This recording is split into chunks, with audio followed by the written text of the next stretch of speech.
Welcome, ladies and gentlemen, to Truth on the Tracks. I'm Brandon Turbeville, your host. Tonight is December 28th, 2015. This is our New Year's show, so this will be our last radio broadcast of 2015, and 2015 has been quite the year, and it's already over, but that gives us new opportunities for the next year, and we're going to be talking about some of those opportunities here in the near next few minutes. Now, for those of you who are joining us here for the first time tonight, I would like to remind you that you can catch Truth on the Tracks here every Monday night at 9 p.m. Eastern Standard Time here on ucy.tv, and you can access the show's personal webpage at ucy.tv/TT for Truth on the Tracks. That is the site where you'll find the archive versions of this show, you'll find the YouTube videos, and the links to my more recent articles. If you're interested in my work specifically, or if you're interested in my work as it comes out in real time, then I'd encourage you to to go to activistpost.com and to naturalblaze.com, as well as my own website. So if you're interested in my work specifically, please go to brandonturbeville.com. That is the website where I repost all of my articles, all of the YouTube videos, all of the relevant information, the archive versions of this show. All of that is there. Of course, you'll find links to the books. The most recent is The Difference It Makes, 36 Reasons Why Hillary Clinton Should Never Be President, and we'll be talking about Hillary Clinton tonight.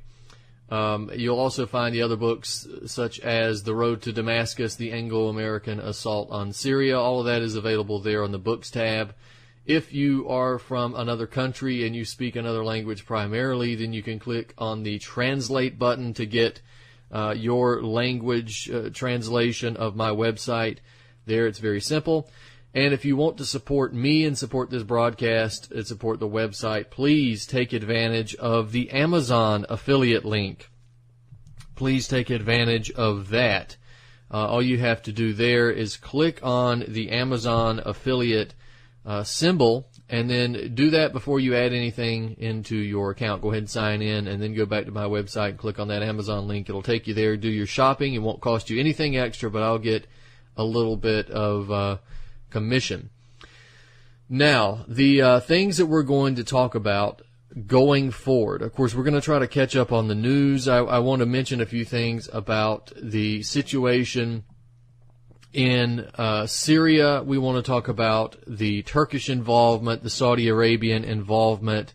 I want to mention Bill Gates if I can. I want to get into Hillary Clinton and her warmongering and related information there. But I also want to talk about the way forward. What are some of the things that we want to get out on in 2016. So perhaps that would be better to do in the latter half of the show. So that's what we're going to do. Now, let's just go ahead and jump to the news. I want to go ahead and get this out there as fast as possible. Now, we have a situation here where I've mentioned before the ISIS Twitter pages. I've mentioned how ridiculous it is for ISIS to be tweeting anything. This idea, we remember Edward Snowden managed to get the Edward Snowden Twitter handle after having been in the news for a year or two, and that seems implausible. So that brings questions about Twitter to us. If you know anything about Twitter and about social media, you'll know how difficult it is to get social media with your own name, particularly if it's Twitter, particularly if it's a national headline or anything like that. How difficult it already is. The fact that he was able to do that brings a number of questions regarding Twitter. But now we're being told that ISIS is accepting donations, Twitter donations, through this social media account. And that is unbelievable, right? We can shut down Twitter accounts for activists who are protesting the Federal Reserve. We can shut down Twitter accounts for activists who want to do a number of different things, but the government just can't seem to shut down Twitter accounts for ISIS members. Well, there's probably a reason for that, and that's what I want to get into. We've had a recent a successful hacking of 3 ISIS supporters' Twitter accounts, and that has revealed that the source of these accounts is not located in Syria, not located in Iraq, not located in some hotel room hidden away in London somewhere. This is actually, maybe not the way you'd suspect, but it's in the UK and it's in Saudi Arabia. So we've got a report coming from the UK Mirror about this group of 4 hackers. It's known as Vandasec. These guys hacked ISIS accounts and linked them back to, what do you know, the Department of Work and Pensions in the UK. And according to the hackers, the accounts are being run from internet addresses that can be traced back to the Department of Work and Pensions. So the Mirror is reporting that Vandasec showed them the IP addresses used by a group of 3 separate jihadists, or at least digital jihadists, and they used these addresses to access their Twitter accounts. Now, what appeared at first to suggest that the IP addresses were based in Saudi Arabia soon revealed to the hackers that the addresses linked back to the DWP, the Department of Work and Pensions in the UK. Now, we've got Jasper Hamill writing for the Mirror, and he says, Vandasec's work has sparked wild rumors suggesting someone inside the DWP is running ISIS-supporting accounts, or they were created by intelligence services as a honeypot to trap wannabe jihadists. Well, the Mirror then claims that they traced back the IP addresses that Vandasec showed them and found that these addresses pointed to, quote, a series of unpublicized transactions between Britain and Saudi Arabia, end quote. So the Mirror is reporting that it's learned from the British government that the British government sold a significant number of IP addresses to 2 Saudi Arabian firms, and after the sale, which took place in October of this year, the IP addresses were being used to spread ISIS propaganda. Now, these IP addresses were apparently not the only ones sold to Saudi Arabia in October, but very little information is available as to how many others were sold and what they were being used for. While the sale of the IP addresses might shift the blame from the UK government onto the Saudi Arabian government, we still have the questions regarding how and why the addresses can be traced back to the DWP to begin with.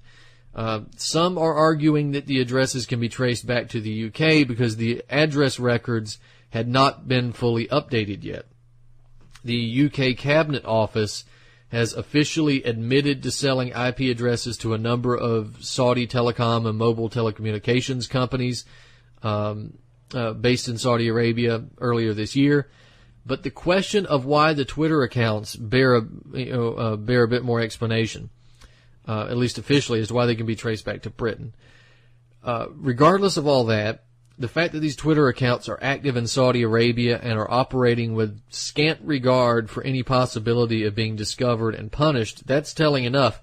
Also, the fact that Twitter, which is generally cooperative with national governments, has yet to eliminate these Twitter accounts should serve as an example to a lot of people that both the West and certainly the GCC are entirely uninterested in truly eliminating ISIS as a terrorist organization. In fact, the goal is obviously to continue to use it as a proxy army against the non-cooperative governments and non-compliant populations the world over. Now, just to end here with a quote from Carrie Ann Mendoza from the Canary. She says, quote, so what we have here is ever-increasing overreach by the government. A government who continually erodes our civil liberties and right to privacy in the name of security, while applying such minimal measures to their own practices that they sold their own IP addresses to ISIS. That's a good summary there from Ms. Mendoza. So while America and the West are being relentlessly hammered with propaganda describing ISIS as the greatest threat to humanity, justifying policies and of surveillance states and police states and war economies, it must be asked by the general population how members of the most notorious terrorist organization in the world can freely tweet and propagandize using social media linked to the UK. And that's a very good question indeed. Now we need to move on. The question of Turkish involvement with ISIS continues, and it's not really so much a question anymore.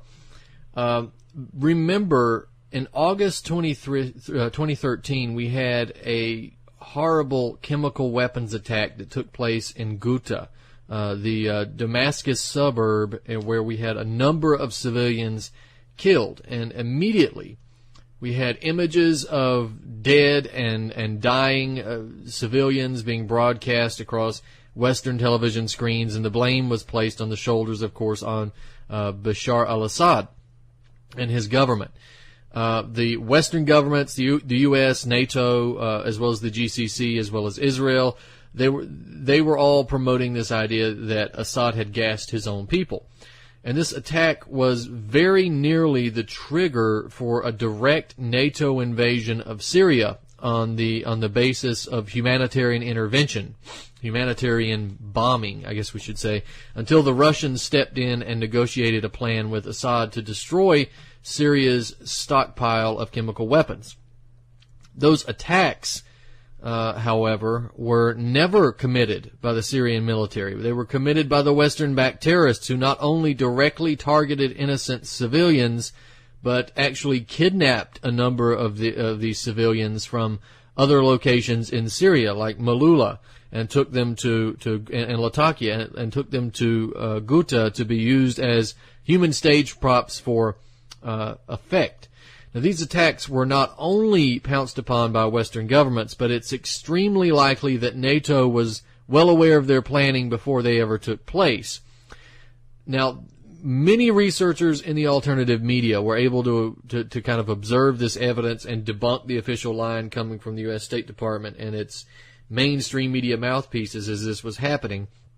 And thankfully, war was averted, and another lesson should have been learned by the general public, that their mainstream credible media outlets shouldn't be trusted with reporting the weather, much less information that could influence public opinion in regards to the possibility of war. But now, 2 years after the attack, even more evidence is emerging which demonstrates that the attacks in Ghouta were not only committed by the Western-backed jihadists, but were facilitated by NATO itself. According to a Turkish opposition party member, Mr. Eren Erdem, the Republican People's Party is where he's from, the CHP. He says a cover-up of Turkish involvement in terms of both the foreknowledge and the shipping of chemical weapons materials to jihadists in Syria was known by Turkey and facilitated by Turkey. Erdem cites evidence from an abruptly closed criminal case. This is what he says. He says to RT, quote, "There is data in this indictment. Chemical weapon materials are being brought to Turkey and being put together in Syria in camps of ISIS, which was known as Iraqi Al-Qaeda during that time." End quote. So the case he's referring to is criminal case number 2013/120, which was opened by the General Prosecutor's Office in Adana.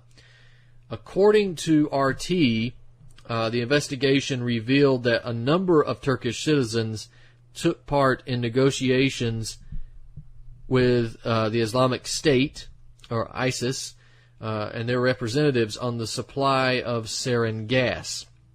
So Erdem points out, he cites evidence in the case that I just mentioned, that wiretapped phone conversations clearly demonstrated that Hayam Kassab, an Al-Qaeda member and Al-Qaeda fighter, had acquired sarin. This is what Erdem says. "These are all detected. There are phone recordings of this shipment like, 'Don't worry about the border, we'll take care of it,' and we also see the bureaucracy is being used." End quote. So the evidence gathered during the course of this investigation resulted in the ability of Adana authorities to conduct a number of raids and arrest 13 suspects. But only a week later, this case was mysteriously and abruptly closed, and all the suspects were released. Erdem says they immediately crossed the Turkish-Syrian border. Here's a lengthy quote from Erdem, and I'll just read this. "About the shipment, Republic Prosecutor of Adana, Mehmet Ankan, made an operation and the related people were detained. But as far as I understand, he was not an influential person in bureaucracy. A week after, another public prosecutor was assigned, took over the indictment, and all the detainees were released. And they left Turkey crossing the Syrian border. The phone recordings in the indictment showed that all the details from how the shipment was going to be made to how it was prepared, from the content of the labs to the source of the materials, which trucks were going to be used, all dates, etc. From A to Z, everything was discussed and recorded. Despite all the evidence, the suspects were released, and the shipment happened because no one stopped them. That's why maybe the sarin gas used in Syria is a result of this, end quote. Now, Erdem he also spoke about evidence pointing to Turkish Mechanical and Chemical Industry Corporation for being involved in the operation as well. He says there are some unconfirmed reports suggesting a government cover-up, specifically with the involvement of the Minister of Justice Bekir Bozdag's heavy involvement. Some of Erdem's evidence suggests that Bozdag wanted to know from the sarin producer whether the jihadists and the ISIS fighters would receive the chemical material and if they would use it before the transfer took place. This is what Erdem says. When I read the indictment, I saw clearly that these people have relationships with the Machinery and Chemical Industry Institution of Turkey, and they don't have any worries about crossing the border. For example, in Hayam Kasap's phone records, you hear him saying that sarin gas many times, saying that the ateliers are ready for production. Materials are waiting in trucks, which were supposedly carrying club soda. So, Erdem says that he confronted Bozdag, who denied that he wanted to know about the operations before they took place, but that's all he denied. He didn't deny anything else. He only denied that he wanted to know about them before they took place. Erdem refers to the 2013 Ghouta chemical weapons attack, which Western governments tried to blame on Assad. According to him, the Adana cases proved that it was not Assad, but the Western jihadists. He points out that the West, especially Europe, provided the materials necessary to create that type of weapon. And this is what he says. For example, the chemical attack in Ghouta, remember, it was claimed that the regime forces were behind it. This attack was conducted just days before the sarin operations in Turkey. It's a high probability that this attack was carried out with those basic materials shipped through Turkey. It is said the regime forces are responsible, but the indictment says it's ISIS. UN inspectors went to the site, but they couldn't find any evidence. But in this indictment, we found the evidence. We know who used the sarin gas, and our government knows it too. All basic materials are purchased from Europe. Western institutions should question themselves about these relations. Western sources know very well who carried out the sarin gas attack in Syria. They know these people. They know who these people are working with. They know that these people are working for Al-Qaeda. I think Westerns are hypocrites about the situation. That's end quote. So regardless of Erdem's new evidence, it was clear long ago that the Assad government had nothing to do with these chemical weapons attacks in Ghouta or any other chemical weapons attacks that took place in Syria. If his new evidence is accurate, though, we now have a clear glimpse into not only who used the weapons but helped provide them, who helped provide them. Just like every terrorist operation in Syria, the evidence that we have does not paint a positive picture of Turkey and the West. Now, I do want to point out that this specific incident occurred after the Ghouta chemical weapons attack. So a lot of people will look at that and say, well, wait, how could it have been responsible for the Ghouta attacks if it happened after? Well, the answer to that is simply that this was a plan, this was a progression of events, right? That this took place not just in one day, this took place over time, and not only that, this is not a one-off incident, allegedly. That this is some sort of a natural progression of the shipment of materials that are heading to ISIS from Turkey. So that should be borne in mind as well. Now, we need to, we've got a few more minutes before I want to get to what we should be doing in 2016, but I want to go over another story first.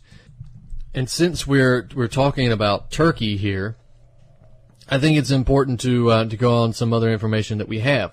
We've been talking about Turkey for the last few weeks, and of course the mainstream media is relentless in its attempt to try and defend Turkey and protect the reputation of Erdogan and his terrorist-supporting family. Remember, his daughter is the Florence Nightingale of terrorists, and his son is sort of the, what can we call him? The ISIS oil minister. He is the one that's responsible for shipping a lot of this stolen oil. So we went through the original evidence against Erdogan, and of course we saw this resurgence of propaganda coming from the mainstream media suggesting that Assad was buying ISIS oil, which is absolutely stupid. But we debunked that. But now we have more information here. We have the Daily Beast, of course, busied itself with grasping at straws and trying to blame Assad for funding ISIS. Well, a few of us, again, have documented how the oil is being stolen and sold by ISIS is being purchased by NATO, and that means Turkey specifically. The claims accusing Turkey of playing the largest role in facilitating the ISIS oil industry are now coming with vastly greater evidence than anything the State Department or the Daily Beast has ever been able to invent, even with the power of intellectual contortionism for which they are now renowned. Suggestions that Turkey is purchasing much of the stolen ISIS oil is not surprisingly being confirmed more and more each day. We have a report now by Rystad Energy. That's an independent oil and gas consulting firm. That report was leaked by Norwegian news agency Klassekampen. This report was put together by Rystad at the request of the Norwegian government and was tasked with tracking the illegal ISIS oil sales. So it's apparently determined that most of the oil smuggled by ISIS has indeed headed straight to Turkey, and we knew that, right? Rystad compiled the report. They used a variety of their own sources in the region in addition to its own databases, and it seems to confirm what many, including myself, have been saying for some time, that the stolen oil from Iraq and Syria is being smuggled across the border to Turkey, where it's sold to a number of oil smugglers for greatly reduced prices. Now, Klassekampen, the Norwegian news agency that I mentioned that leaked this thing, has summarized the findings of the report, and this is what they say. Large amounts of oil have been smuggled across the border to Turkey from ISIS-controlled areas in Syria and Iraq. The oil is sent by tankers via smuggling routes across the border and is sold at greatly reduced prices, from $25 to $45 a barrel. End quote. So anyway, the Brent benchmark for oil is currently at slightly higher margins, so $35 to $50. So you're getting this stuff from $25 to $45. You're getting possibly a significant discount. So this is the report concluded that, quote, exports happen in a well-established black market via Turkey. Many of the smugglers and corrupt border guards who helped Saddam Hussein avoid international sanctions are now helping ISIS export oil and import cash, end quote. So obviously ISIS is not engaging in oil deals without the knowledge of NATO, since it's precisely NATO that it's doing business with. We won't go through all the details of where this oil is going. We've done that on a number of different broadcasts, so we're not going to beat a dead horse here, but just suffice it to say that this Norwegian report is just another bit of evidence that's more confirmation of the fact that ISIS exists at the behest and with the cooperation of NATO governments, with Turkey playing a particularly important role here. Now, a few words about the new year, about 2016. Since this is the last broadcast of 2015, we're going to try to give some guidance and direction for the year coming forward. Everybody is still wrapping up 2015 and trying to either enjoy their vacation or prepare for the New Year celebrations, but we're going to have to get down to work in 2016 if we're going to have any kind of real effect. Now, those of you who have been listening to this show for the last year will know many of the events that I've been talking about in terms of geopolitics and a number of others. And I think you'll be able to look around and see that, a couple of things. I should mention this first. Just about everyone that I know has had an incredibly bad year in 2015. So many things have gone wrong, from little things falling apart to tragedies, and whether it's financial or family or relationship or work or something else, right? This has been a terrible year. We can say that. And with that being said, you can look around at the alternative media and you can see that so many activists, so many researchers, so many commentators, so many outlets have simply gone off the rails, have lost their moral compass and their intellectual compass. The hour of deception has fallen upon them, and they have fallen for the delusion. And this is unfortunate. And I think that anybody who pays attention to much of the alternative media as a whole can get a good grasp of the outlets that have done that.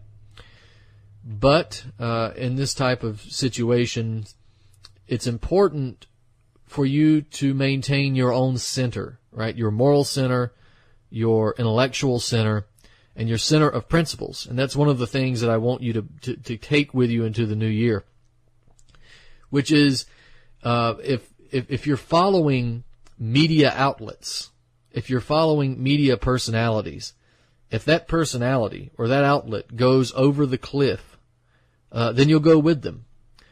And it's important to listen to people for information and to follow the information that's being presented to you, and to give the researcher, the respect to go look up what they're saying and judge for yourself. But it's also important to make up your own mind, because again, you don't want to be let off the cliff if that media personality or researcher goes off the cliff. It's important for listeners of every show, including this one, to maintain your own moral, intellectual center of principles and to stick to that. There's nothing wrong with changing your mind if the facts prove otherwise than what you believe to begin with. But I'm seeing so many people who once opposed government surveillance, fascism, the police state, war, that sort of thing, now supporting Trump and supporting greater surveillance and supporting war. This is a shame. And that's why you need to have your own center, so you don't fall for that. If you're stuck to your own principles and not to a media personality, you'll be fine. A little disappointed in the personalities, but you'll be fine. And you should maintain that amount of principles, those amounts of principles, even with this show.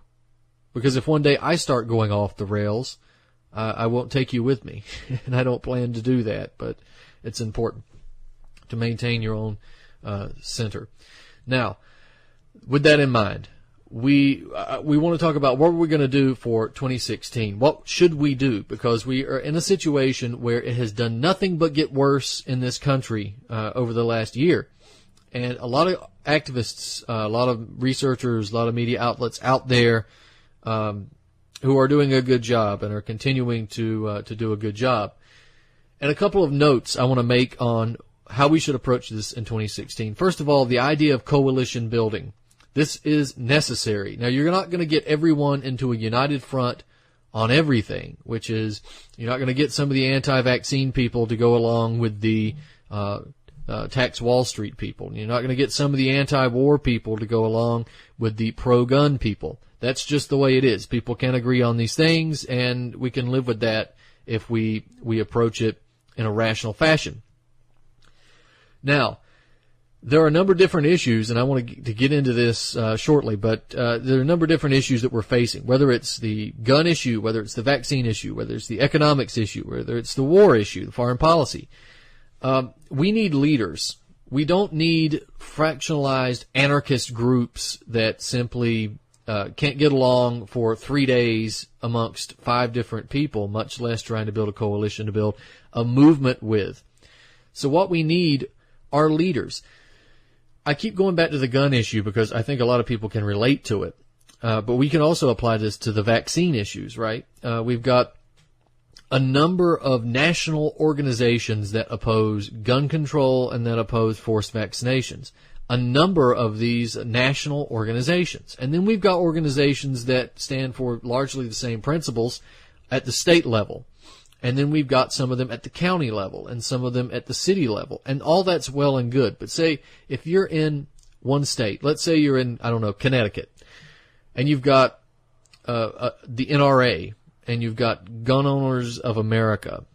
Those are your national organizations. And then you've got maybe an organization called, I don't know if this exists, I'm just using the name, so if it does exist, don't be offended, but Connecticut, Gun Rights Connecticut or something.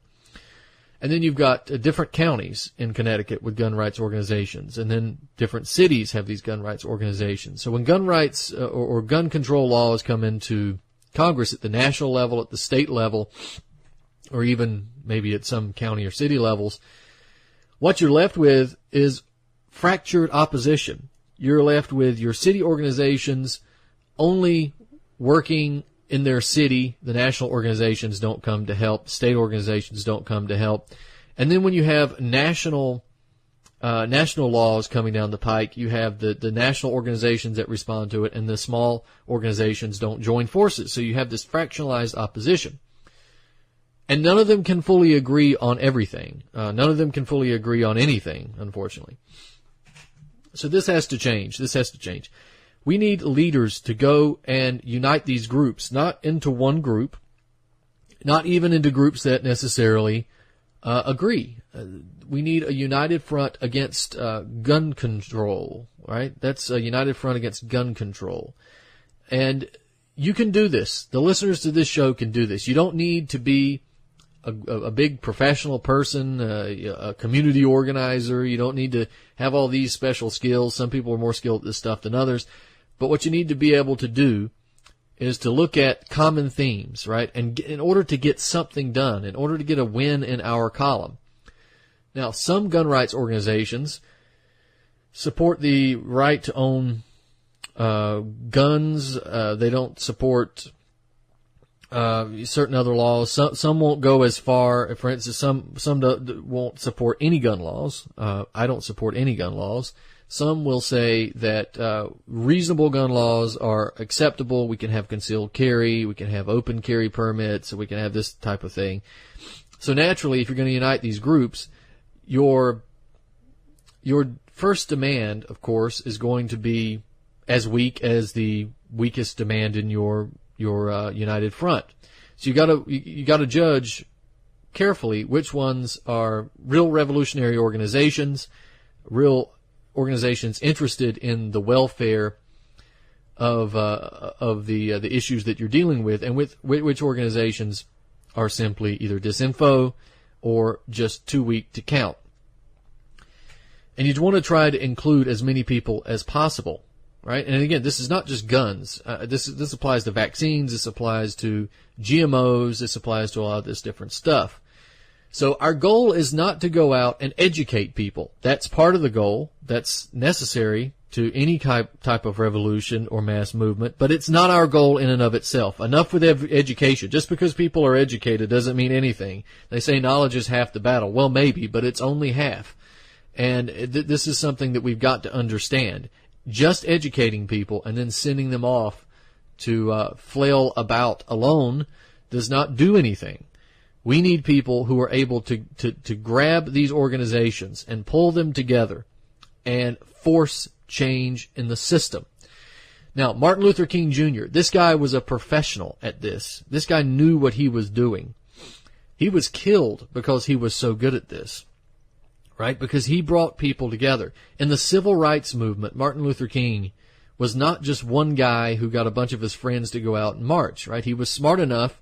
He talked to the local churches. He talked to the local civil rights organizations. He talked to the foundation-funded ones, right? He talked to all these organizations that had an interest in or had the similar interest that he had, and that even had some similar interests, or at least purported to have the similar interests as he had. And he brought them together. So he helped create this massive civil rights movement. Now that in and of itself is amazing. But then he began to branch off, and he began to show people how the racial question, the racial inequalities were related to the social inequalities. And he began to bring people who were interested in civil rights together with people who were interested in workers' rights and economic rights.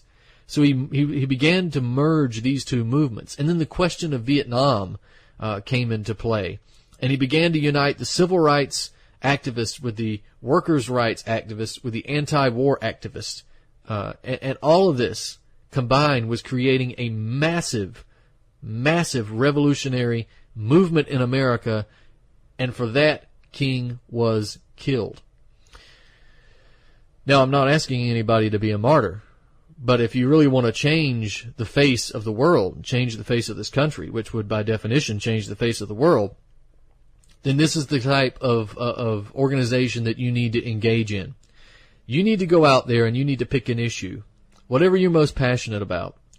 You can be passionate, but you can't let your emotions overrule you. You have to be a bit of a politician, and you're going to have to be very smart about this. You're going to have to go out and get in touch with other activists in your field. Again, GMOs, vaccines, guns, economics, war, whatever it is. Find the individuals who are interested. And find groups who are interested. And get in touch with the leaders of those groups and with the members of those groups and tell them, you're not interested in promoting anything else other than this, right? We want gun rights, or we want vaccine rights. We want to end the war. And the idea with this United Front is you've got all these groups, and they can say whatever they want. Some can be anti-war communists, some can be anti-war libertarians, some can be anti-war Democrats. As long as you're anti-war, you're under the umbrella. And that's the question.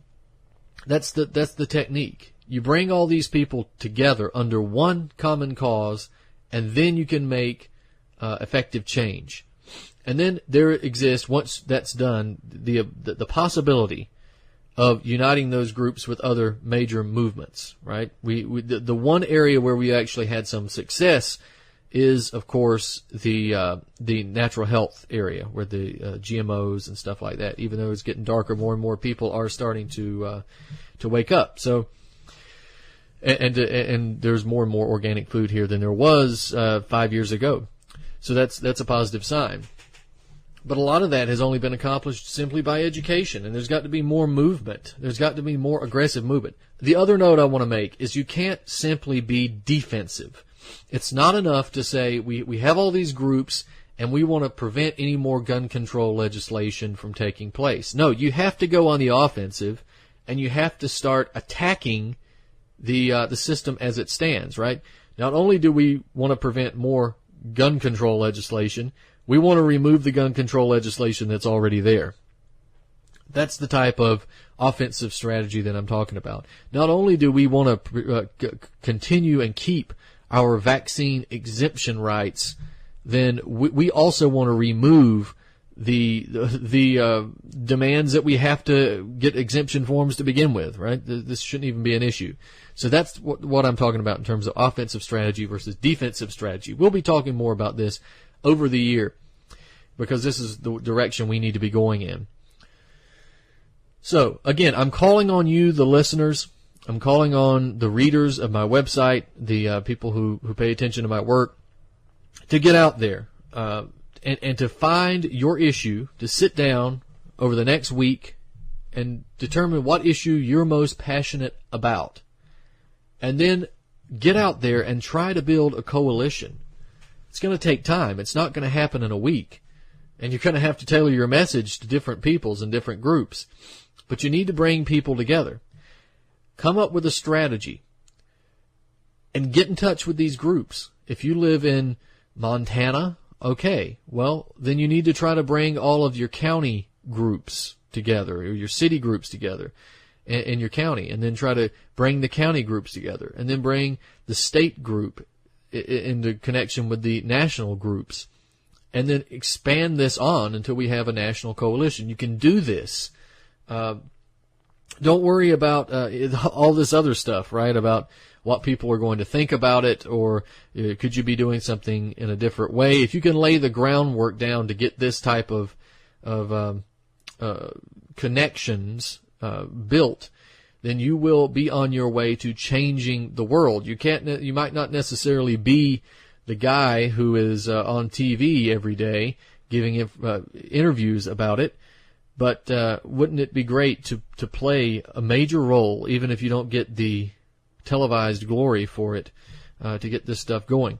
And who knows, you may get both, right? The idea here is we live in a world where your goal is to try to be historical, right? You want to be a historical figure, and some people become historical figures and some people don't, but the goal, the experience is trying to do that, and you'll be amazed at what you can accomplish. I know a lot of people who listen to this show, a lot of people who read my articles, a lot of them want to make a change in the world. They really genuinely want to do that. But some of them feel like they can't. Some of them feel like they are not capable of doing that themselves, like they are inept. And I'm here to tell you that you're not inept. You can do this. If you just try, you'll be surprised at what you can accomplish if you get out there and you try. Don't make the perfect the enemy of the good. You're going to make mistakes. You're going to feel foolish at times, but you will accomplish more than you would ever believe. If you start in January 2016, by January 2017, I guarantee you will be amazed at what you have accomplished if you work hard at this. So don't sell yourself short. This is what the system has designed you to believe, that you can't change it because you are just little you, and that because you are not you don't have the letters behind your name, or that you aren't in the right social class to change it. My friends, you can prove all of that wrong, and I'm begging you to do that. We don't have much more time. Don't let any personal issues get in the way of your ability to make positive change in the world. Now, we've only got about 16, 17 minutes left, I believe, so I need to, we've got less than that, so I need to go into this question of demands, right? We need demands in this movement, and I trust that all of you will be starting to search out different activists and different groups at the beginning of this year to try to unite them under a united front. You can always contact me at anticodex@yahoo.com. The website's listed, lists the email address there on the website, and just keep me abreast of what you're doing and how you're doing it, and we'll take a look at what works. And again, that's the other thing.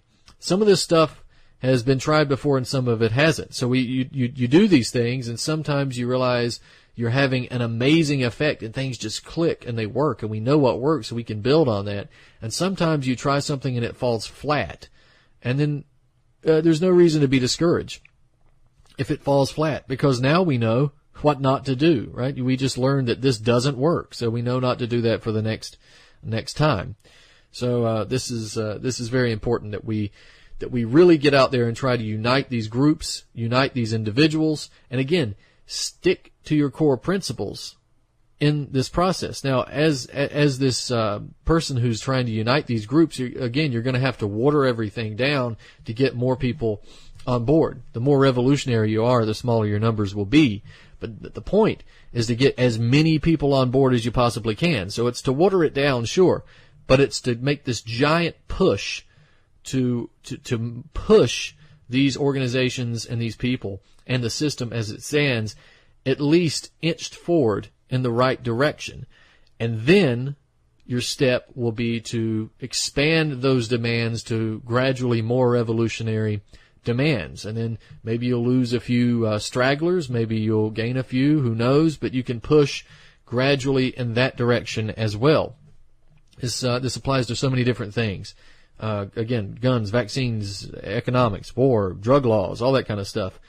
We need all hands on deck right now. We need you out there and fighting. And again, Doesn't mean you'll have to be on a picket line. Doesn't mean you'll even have to do interviews. Sometimes you can do all this stuff with phone calls and emails and occasional meetings over lunch to pull these people into a united front. And you're going to have to be strong. You're going to have to be firm. And these things will take time in learning how to do if you're not naturally that way.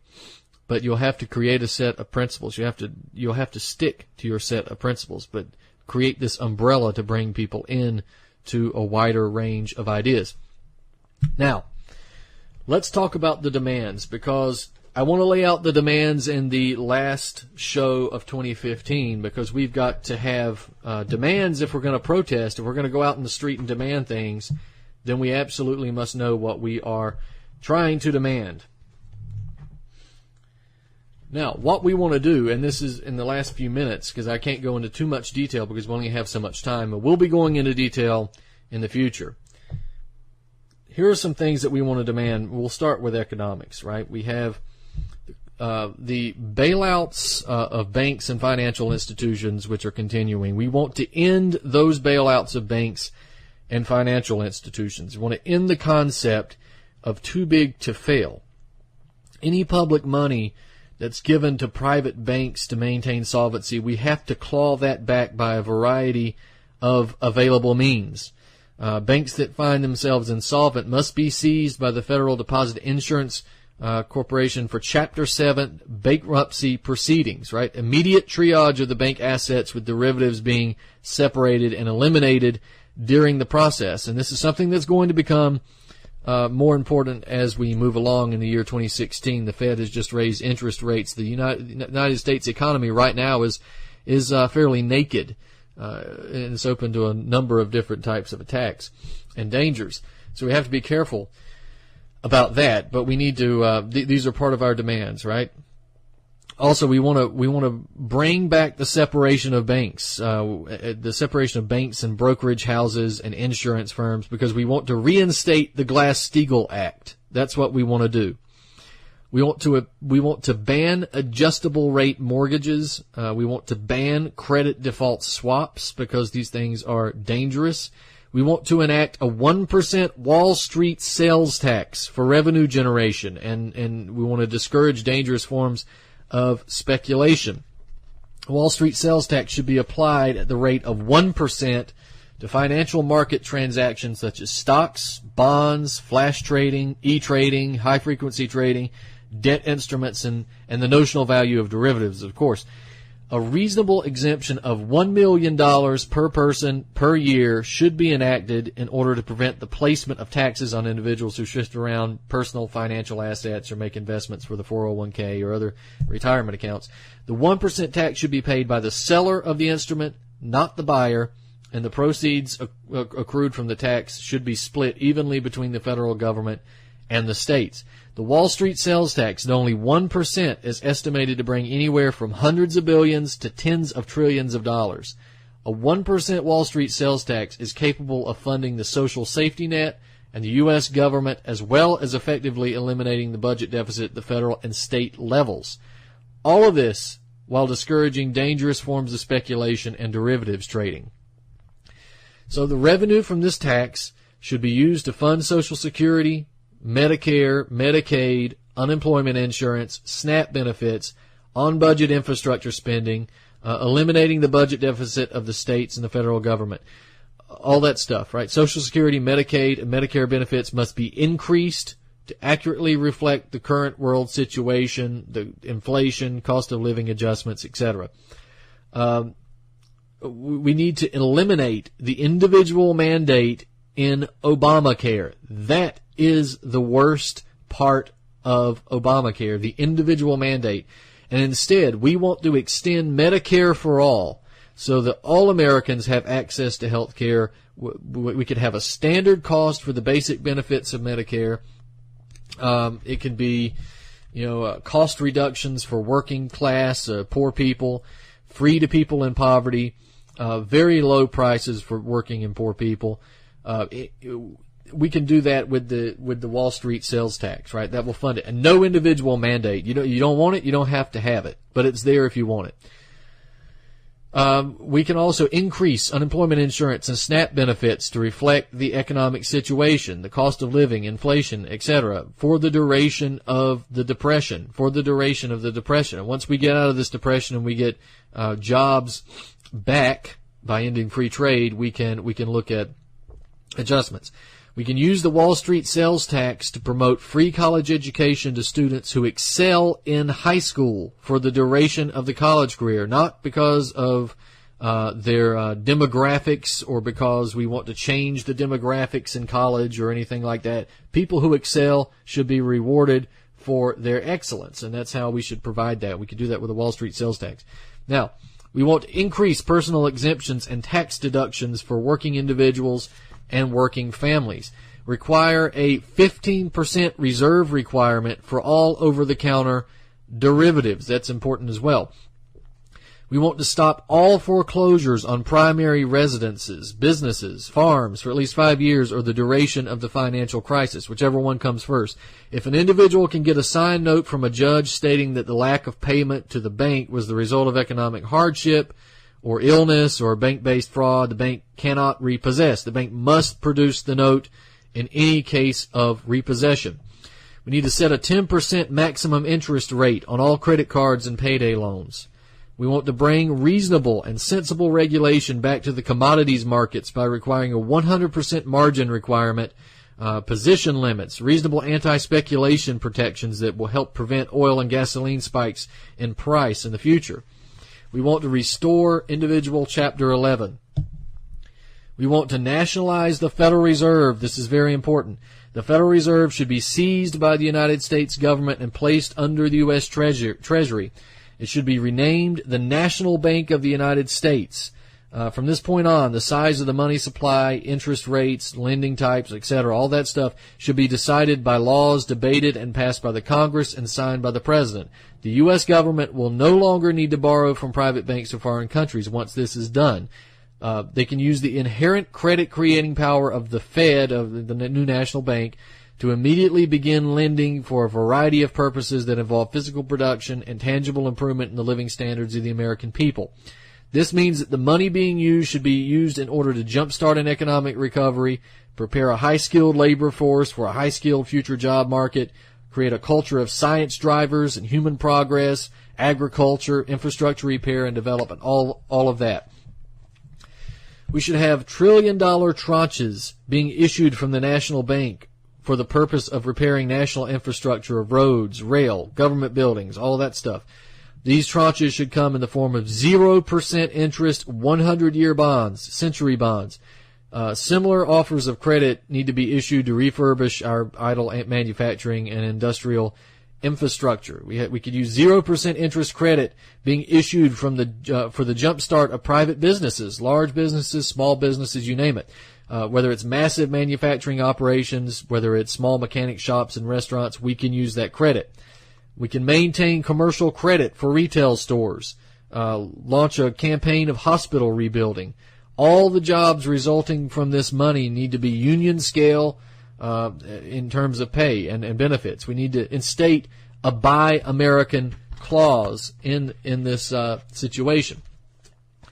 National Bank 0% interest credit should be extended to fund Manhattan Project-style scientific projects designed to reach the level of progress and development that will see humans greatly increase their standard of living, promote breakthroughs in health and science, promote space exploration, technology, all while doing that in an environmentally friendly manner. Manhattan Project level attempts to attain free energy, nuclear radiation, clean up healthy meat, basically, to end our holocaust of animals, and other beneficial projects like that should be launched with this credit. Refinancing student loans, we want to do that through the new national bank at extremely low or no interest rates to relieve the student loan debt burden. 15% protective tariff. Implement a 15% protective tariff on all goods that cannot be reasonably produced in the United States coming into the country. This will force domestic production. If 15% is not high enough to cause domestic production to increase, the tariff should be increased. We want to begin to renegotiate trade agreements like CAFTA, NAFTA, GATT, other bilateral trade agreements that are really lopsided when it comes to labor and trade practices. We want to end membership and participation in the WTO. We want to revive the Export-Import Bank, use the power of that Export-Import Bank to encourage and promote American exports. We want to maintain publicly owned facilities like Amtrak and the United States Postal Services. These assets should be fully publicly owned, fully funded, and upgraded. We want to reaffirm the right to collectively bargain. Increase the minimum wage gradually with assistance or delays for smaller businesses at first, but at a reasonable rate to $15 per hour. Immediately cease support for terrorism in Syria, Libya, Iraq, Lebanon, Yemen, Ukraine, all other places where the U.S. is organizing and training and supporting terrorism and terrorist organizations like ISIS or Al-Qaeda. We want to cease all provocations in Ukraine, open dialogue with the DPR and LPR, and express peaceful intent to Russia. Avoid World War III. Call face-to-face meetings with the leader of Russia, Iran, Syria to express a desire for peace in the region and a potential cooperation and development. Declare the DPR and the LPR as separate countries. Allow Ukraine to function as an independent country, but one that stands neutral between Russia and the EU. We need to end immediately all foreign wars and foreign occupations. Troops that we have in Iraq and Afghanistan need to be removed, brought back home, and it goes for other areas as well. We need to return to the true meaning of the Second Amendment. Gun laws must be abolished. Every American must be free to own a gun without respect to what state or city that they live in.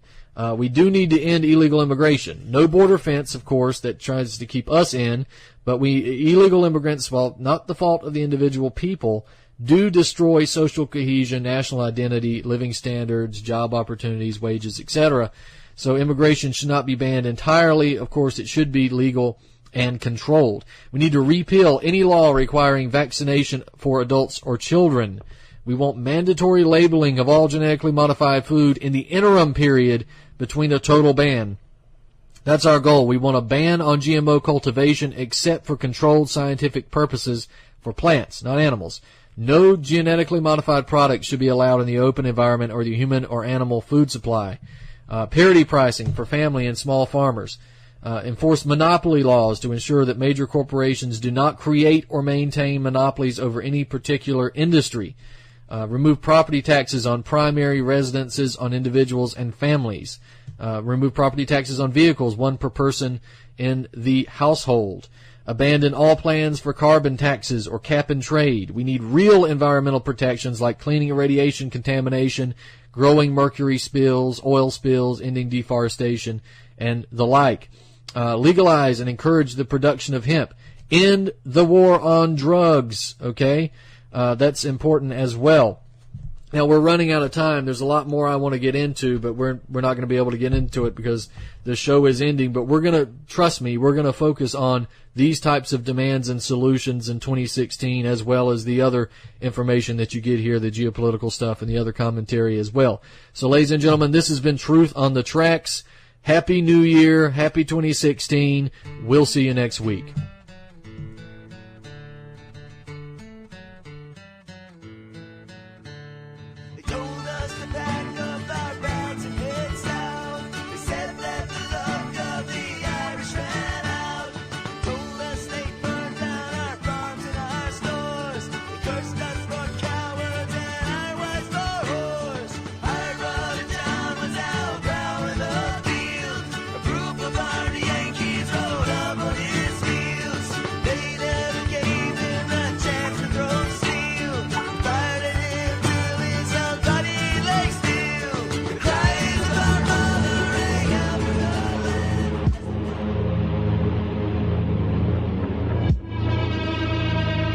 This is Ozzy Skateboard, and you're listening to UCY.TV.